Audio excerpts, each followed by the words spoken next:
प्यारे बच्चों, good morning. जब जगो तभी सवेरा। कैसे हैं आप लोग? बोर्ड एग्जाम की तैयारी में हम लोग इम्पॉर्टेंट क्वेश्चन कर रहे थे। उसमें हम लोगों ने revisiting of irrational number and their decimal expansion, अपरिमेय संख्याओं का पुनर्भ्रमण एवं उनका दशमलव प्रसार, तथा revisiting of rational number and their decimal expansions, परिमेय संख्याओं का पुनर्भ्रमण एवं उनका दशमलव प्रसार किया। आज हम लोग करने जा रहे हैं basis of Euclid division lemma and algorithm पर आधारित जो भी क्वेश्चन हमारे एग्जाम में आए हुए हैं या जिनके आने की अधिक संभावना है, ऐसे प्रश्नों को हम लोग करते हैं। क्योंकि इस पार्ट से जो भी क्वेश्चन आता है वो क्वेश्चन पेपर पर थोड़ा उसका बड़ा स्वरूप होता है, इसलिए इसको देखकर बच्चे डर जाते हैं।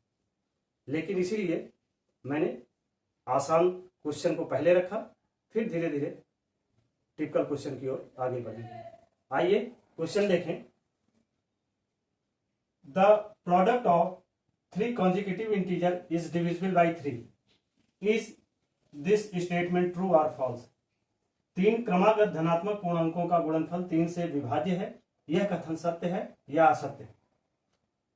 तो ऐसे प्रश्नों को करने के पहले हमें अपने दिमाग में जो मैंने नंबर टेबल बताई थी 1 2 3 4 अप टू सो ऑन, उसको अपनी मेमोरी में एक बार ध्यान में लाना पड़ेगा।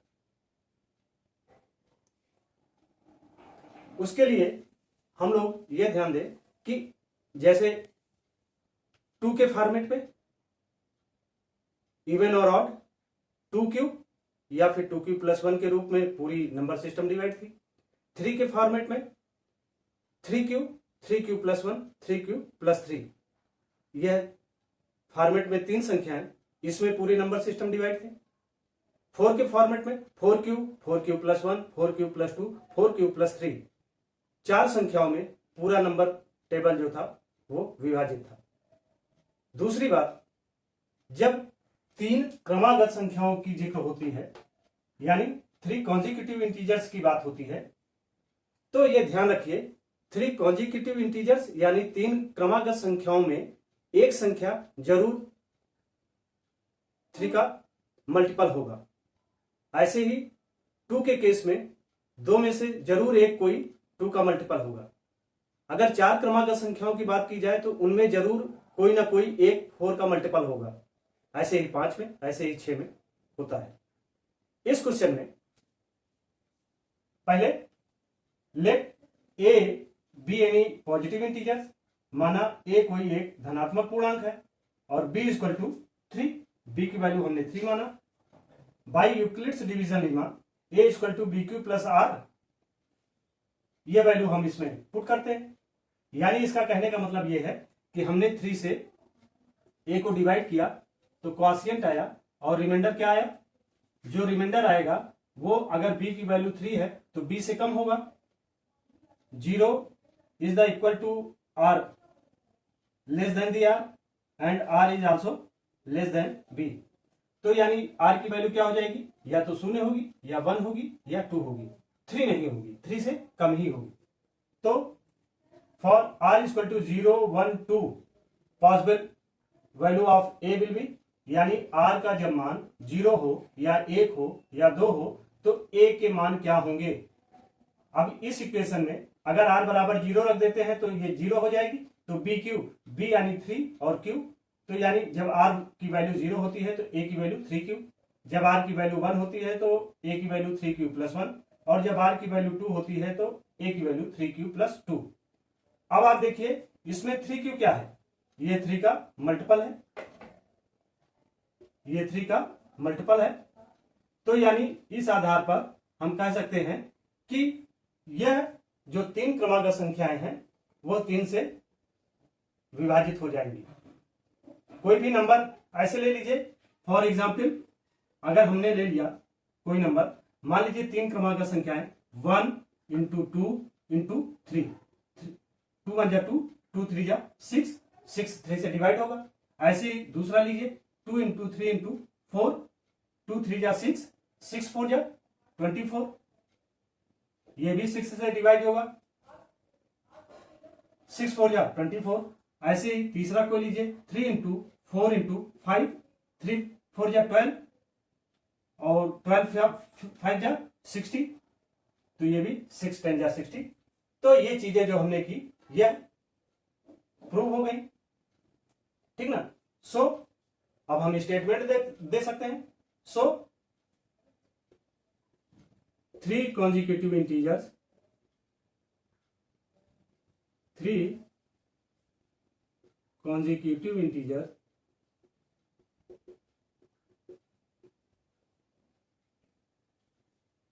are divisible by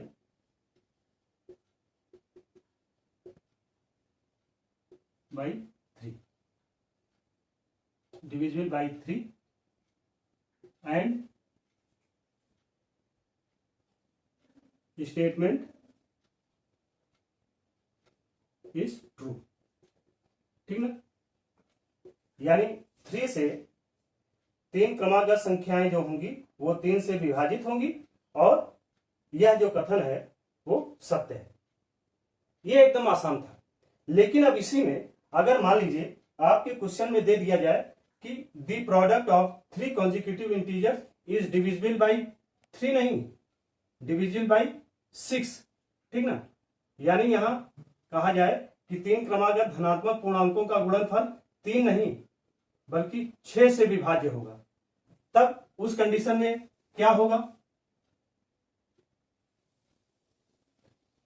let us, चूंकि हम जानते हैं कि 3 consecutive integers जो होंगे वो 6 के मल्टीपल होने चाहिए, तब वो 6 से डिवाइड होंगे। इसमें 3 संख्याओं को, एक को माना n, दूसरे को माना n+1 और तीसरे को माना n+2। Let us suppose 3 consecutive integers be n, n+1 and n+2। अब अगर हम इस n में n इंटू n+1 करते हैं,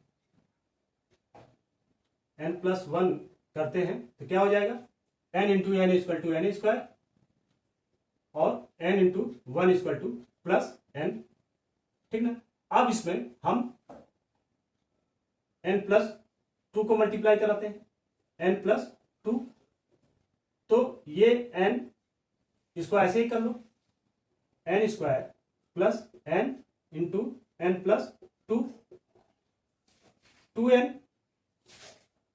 2n स्क्वायर प्लस फिर n को n में कराया तो n स्क्वायर प्लस n को n क्यूब में कराया तो ये हो गया n क्यूब, ठीक ना। इस तरीके से n cube plus 2n square और ये 1n स्क्वायर, ये हो गया 3n स्क्वायर प्लस 2n। तो यानी 3 consecutive इंटीजर्स के लिए अगर हमने इन तीनों संख्याओं को आपस में मल्टीप्लाई कराया तो अल्टीमेट मेरे पास क्या आया, n cube plus 3n square plus 2n। It is clearly divisible by 6। It is clearly divisible by 6, ठीक है। ये जो होंगे वो निश्चित रूप से 6 से डिवाइड होंगे। एग्जांपल लेके देखें, 3 consecutive इंटीजर्स लेते हैं, मान लीजिए 1 इंटू 2 इंटू 3, ठीक ना। पहला लिया तो 1 2 जा 2, 2 1 जा 2 एंड 2 3 जा 6, 6 से डिवाइड हो जाएगा। सेकेंड ऐसे ही 2 इंटू 3 इंटू 4, 2 3 जा 6, 4 जा 24, it is also divisible by 6। ऐसे ही थर्ड पार्ट में देखते हैं, 3 इंटू 4 इंटू 5, 3 4 जा 12, 5 जा 60, 6 10 जा 60। तो जो एग्जाम्पल यहां लिया था वही एग्जाम्पल यहां लिया। इस दोनों एग्जाम्पल से ये क्लियर है कि इफ द 3 कॉन्जिक्यूटिव इंटीजर्स अगर हम लेते हैं तो वो 3 से भी डिविजिबल होगा और 6 से भी डिविजिबल होगा। आपके एग्जाम में ये दोनों क्वेश्चन आए हुए हैं। क्वेश्चन नंबर 5 लेते हैं। For any positive integer n prove that n³ - n is divisible by 6। किसी धनात्मक पूर्णांक n के लिए सिद्ध कीजिए कि n³ - n 6 से विभाजित होता है। सिंपली जैसे हमने किया है वही करना है, बस इसमें इस क्वेश्चन में थोड़ा सा यही है कि इसकी प्रोसीडिंग थोड़ा लंबी है, लेकिन अगर आपको यूक्लिड डिवीजन लीमा का पूरा सेंस मालूम है तो इसको करने में कोई दिक्कत नहीं। आइए देखते हैं। Let n be any positive integer, चूंकि n³ दिया जा रहा है इसलिए यहां पर n को क्या माना गया, कोई एक धनात्मक पूर्णांक है, और b = 6, चूंकि डिविजिबल बाई 6 हमें प्रूव करना है। बाई यूक्लिड डिवीजन लीमा जो पहले हम करते थे a = 6³ + r, क्योंकि यहां पर a मानते थे, यहां n माना है इसलिए n = 6³ + r।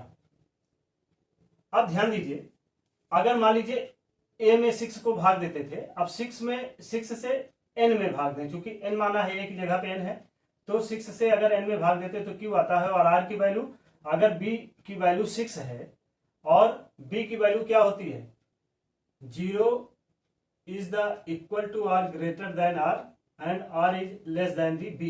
अगर b की वैल्यू 6 है तो r की वैल्यू क्या हो जाएगी, ज्यादा से ज्यादा 5 होगी, 5 4 3 2 1 0 या 0 1 2 3 4 5 होगी। अगर b = 6 है then r = 0 1 2 3 4 5, then possible value of n will be, वैसे भी मैंने बताया कि जैसे 2 के फॉर्मेट में 2 होंगे, 2q + 1, 3 के फॉर्मेट में 3q + 1 3q + 2, 4 के फॉर्मेट में 4q + 1 4q + 2 4q + 3, वैसे ही 6 के फॉर्मेट में क्या होगा, 6q + 1 6q + 2 6q + 3 6q + 4 6q + 5। तो वही चीज है, 6 का format 6q + 1 6q + 2 6q + 3 6q + 4 6q + 5। Given n³ - n हमें दिया गया है, इसी को प्रूव करना है। तो देखिए इसमें क्या करते हैं, हम n को कॉमन ले लेते हैं। अगर n को कॉमन लिया तो क्या हो गया, क्यूब जो है स्क्वायर में हो गया, n बाहर आ गया, n² - 1। इसे हम क्या मान लेते हैं, इसे मान लेते हैं a³ a² - b²।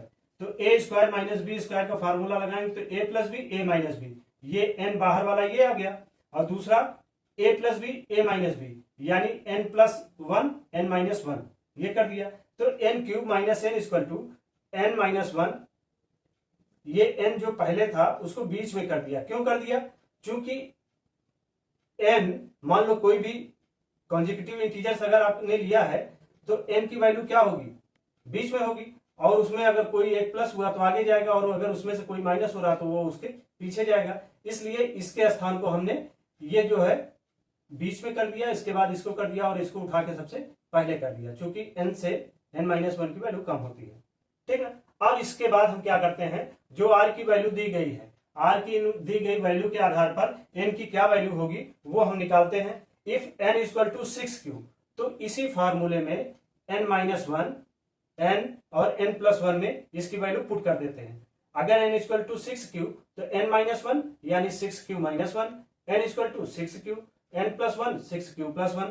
ठीक ना, सो देखिए यहां पर 6 आ गया ना, 6q, so it is divisible by 6, यहां से तय हो रहा है। इफ n = 6q + 1, तो n - 1 में 6q + 1 - 1, 6q के स्थान पर 6q + 1 हो गया है, और 6q n + 1 के स्थान पर 6q + 1 और ये प्लस ये 1, तो इस आधार पर 6q + 1 + 1, तो 6q हमने क्या किया, इसमें से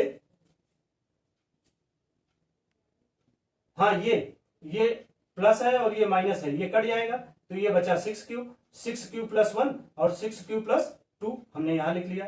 फिर उसके बाद अगर n की वैल्यू 6q, अब हमने 6q रख दिया, q1 रख दिया, अब 6q + 2 की वैल्यू n के स्थान पर रखते हैं, तो n - 1 में 6q + 2 6q + 2 और ये -1। ठीक, फिर n के स्थान पर 6q प्लस 2 और n प्लस 1 के स्थान पर 6q प्लस 1 प्लस 2, ठीक ना।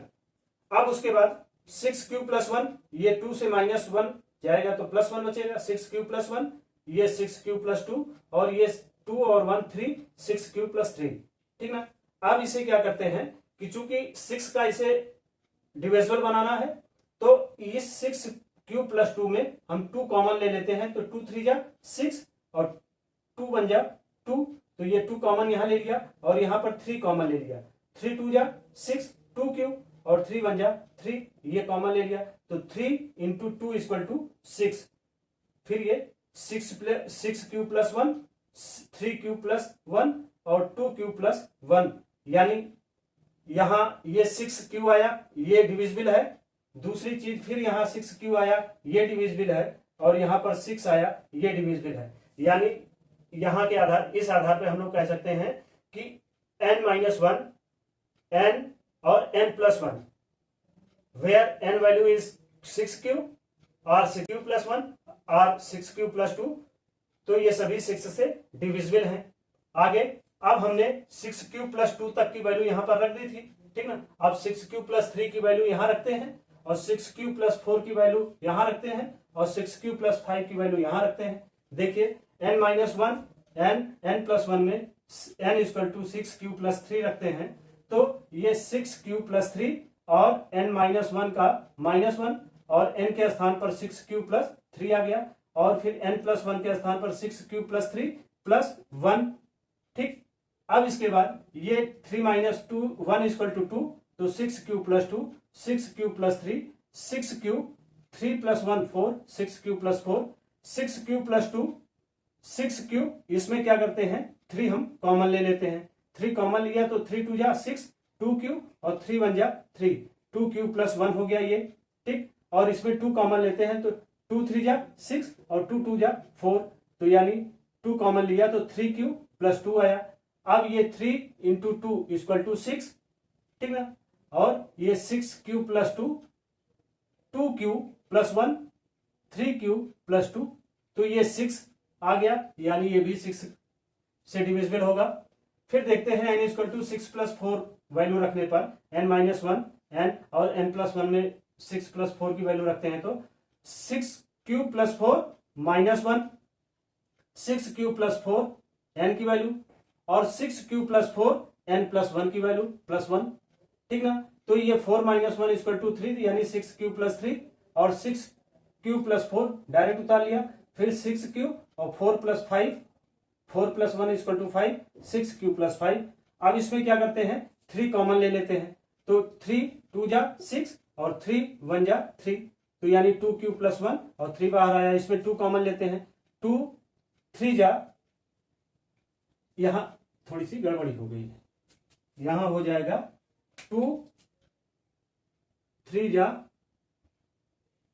2 3 जा 6, यानी 2 3q प्लस 2, 2 2 जा 4 और फिर 6q प्लस 5 ऐसे उतार देते हैं। फिर यहां 6 जो है यहां भी 2 इंटू 3 इंटू 2, ये 6 आ गया, ठीक ना।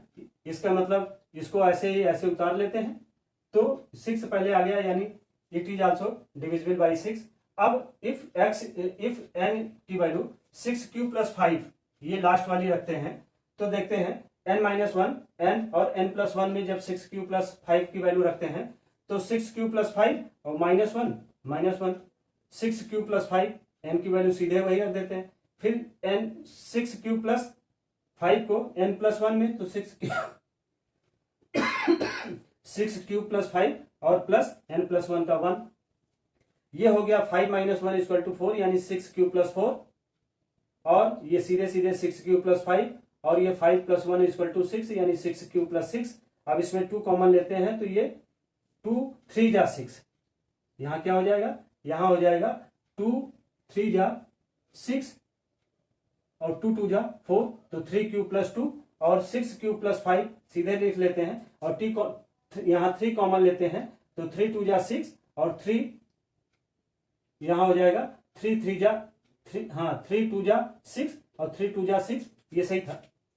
तो ये हो गया 2q प्लस 2, और फिर उसके बाद ये 2 और इस 3 को मल्टीप्लाई कराया तो ये 6 आ गया, ठीक ना। फिर वैसे ये यहां पर हो गया 3q plus 2, 3q plus 2, 6q plus 5 और 2q प्लस 2, यहां 6 आ गया। अब आप देखिए सभी जगह 6 से डिविजिबल हो रहे हैं, ठीक ना, सभी जो है 6 से डिविजिबल हो रहे हैं। So we will find that n minus 1 n and n plus 1 is divisible by 6। कितना आसान है, बस थोड़ी सी इसकी प्रोसीडिंग बड़ी है, इसको आप नोट कर लीजिए। और ये इंपॉर्टेंट क्वेश्चन है एग्जाम में, 4 नंबर में सीधे आता है क्योंकि प्रोसीडिंग इसमें लंबी है, ठीक है।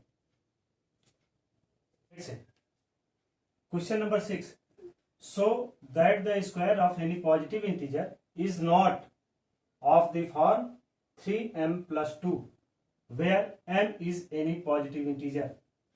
दर्शाइए कि किसी धन पूर्णांक का वर्ग 3m plus 2 के रूप का नहीं हो सकता है जहां m कोई धनात्मक पूर्णांक है।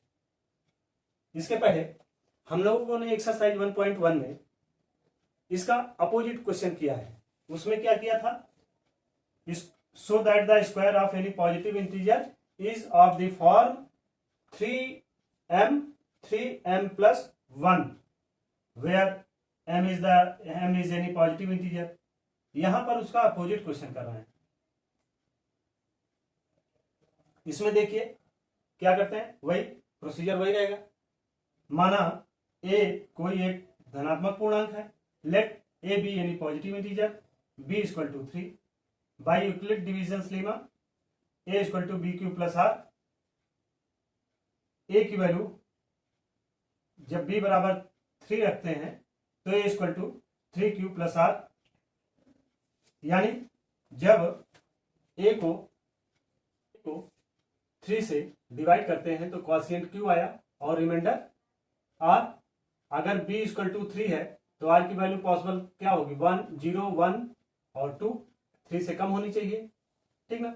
अब ये जब r की वैल्यू 0 1 2 आ गई तो इसके लिए पॉसिबल वैल्यू ऑफ a क्या होगी, if r equal to 0 then a equal to 3q, if r equal to 1 then a equal to 3q plus 1, r equal to 2 a equal to 3q plus 2।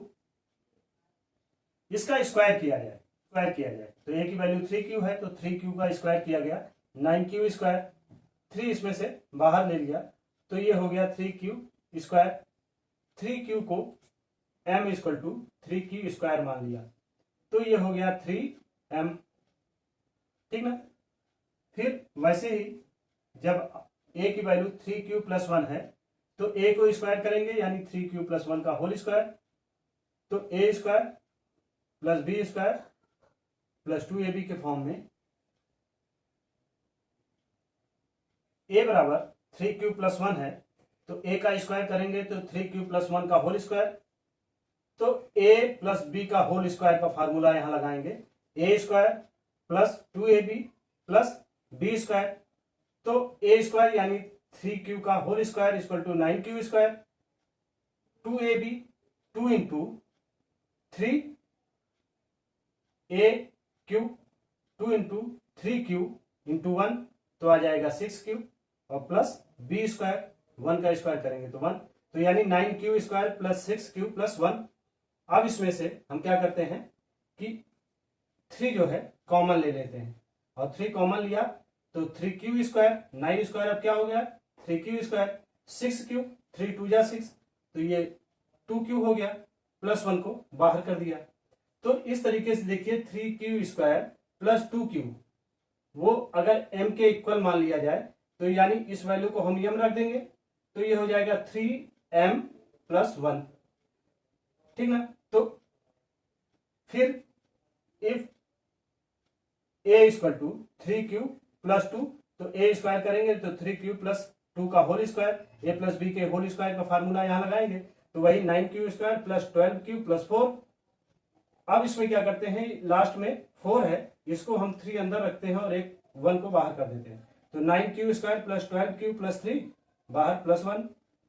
अब इसमें 3 common लेते हैं तो 3 3 जा 9 3q square, 3 4 जा 12 4q और 3 1 जा, यहां क्या हो जाएगा 3 1 जा, यहां हो जाएगा 1, 3 1 जा 3, और इस तरीके से ये क्या हो गया 3q, इस तरीके से यहां क्या हो गया 3q square plus 4q plus 1, इस वैल्यू को हमने m के इक्वल मान लिया, तो ये हो गया 3 प्लस 3 इंटू एम प्लस 1, ठीक ना। तो आपने देखा कि जब 3q प्लस 1 का होल स्क्वायर किया तब भी 3m प्लस 1 मिला, ठीक ना, और जब 3q प्लस 2 का स्क्वायर किया तब भी आपको 3m प्लस 1 ही मिला, ठीक ना। तो देखते हैं कि जब 3q को स्क्वायर किया तो 3m, 3q प्लस 1 को स्क्वायर किया तो 3m प्लस 1, और 3q प्लस 2 को स्क्वायर किया तब भी 3m प्लस 1 ही मिलता है, यानी 3q प्लस 2 नहीं मिलता है। तो इस आधार पे हम लोग क्या कह सकते हैं कि किसी भी पॉजिटिव इंटीजर्स का जब स्क्वायर किया जाता है तो so square of any positive integers is of the form 3m और 3m प्लस 1, लेकिन 3m प्लस 2 नहीं मिलता है, but not is of the form 3m plus 2, ठीक ना। 3m और 3m प्लस 1 में तो स्क्वायर करने पर मिलता है, लेकिन 3m प्लस 2 का स्वरूप की वैल्यू नहीं मिलती है, इसे नोट कर लीजिए। Question number 7, prove that if x and y are positive odd integers then x square plus y square is even but not divisible by 4।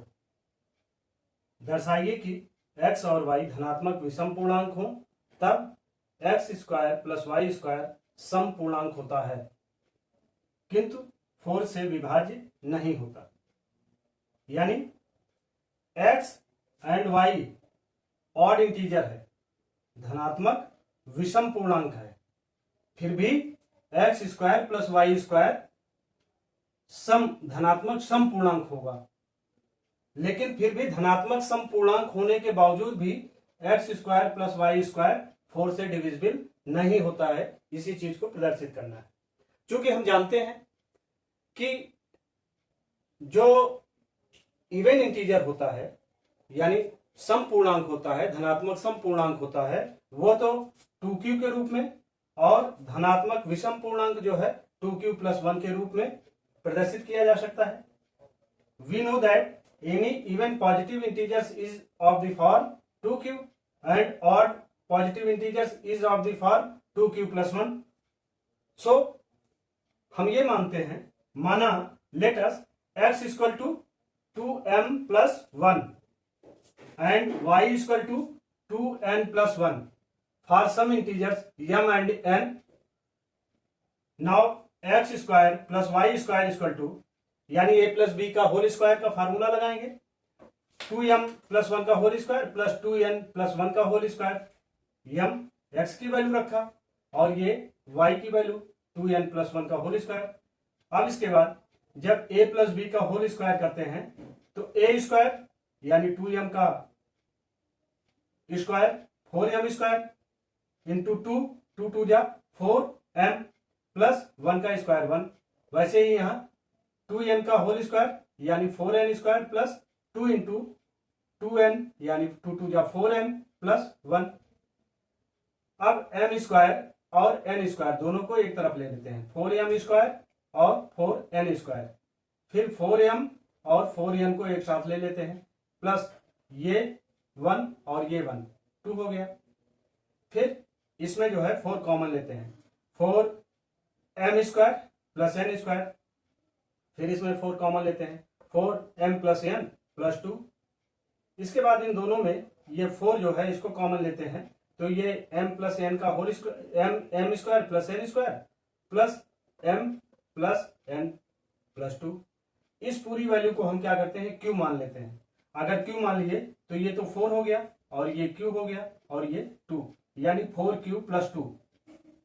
तो 4q प्लस 2 को हम जनरली देखें तो 4 प्लस 2 क्या हो जाएगा, 4 plus 2 equal to 6, even integer है, लेकिन अगर 4 से डिवाइड भी करेंगे तो क्या आएगा, रिमाइंडर 2 आएगा। X square plus y square is even and leaves reminder 2 when divided by 4। ठीक ना, अगर 4 से हम इसे भाग देते हैं, 6 को अगर 4 से डिवाइड करते हैं तो क्या हो जाएगा, 4 बन जा 4 और रिमाइंडर कितना आ जाएगा, 2 आ जाएगा।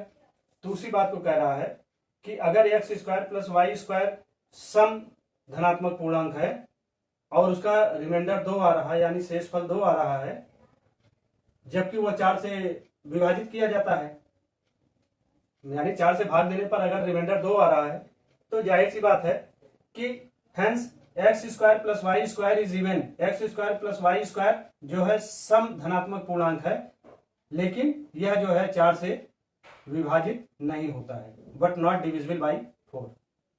इस तरीके से ये Euclid's division lemma and algorithm में जो इंपॉर्टेंट क्वेश्चन थे वो मैंने करा दिया है, आप इसको नोट कर लीजिए।